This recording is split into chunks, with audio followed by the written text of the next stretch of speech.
Ma'am, meron na ho ba kayong napagalitang artista? Yan! Yung mga mas Ganda yan, bata ganda or yan. yung mga kahit ano? Tinanong namin guest namin si Direk Joel, Lamangan dito.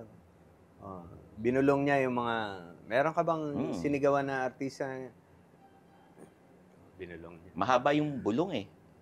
Ako, merong mangilan-ngilan. Pero isa lang ang pinakamabigat, si Donita Rose. Di ko na kailangan ibulong. Ay, ako pa ba? Kailangan ko pa bang magbulong-bulong? Diyos ko. Eh kasi si Donita Rose, nung bago yan, palagi nagpapaintay ng sobra-sobra na wala namang dahilan. I mean, you know, okay lang magintay ng mga 2 hours, 3 hours, Max. 4 hours. Siya? 8 hours.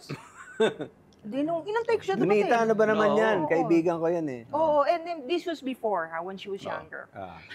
Nung Siguro hindi dumating pa niya siya, siniseries yung siguro nga. pag-artista. Pagdating niya, tinignan ko lang siya, tapos linayasan ko, hindi ako nag-shooting. O yun. Yan ang ano. Ganun lang, kasimple. So she learned her lesson. After that, palagi na on time. I mean, you know, I don't really mind waiting kahit na papano.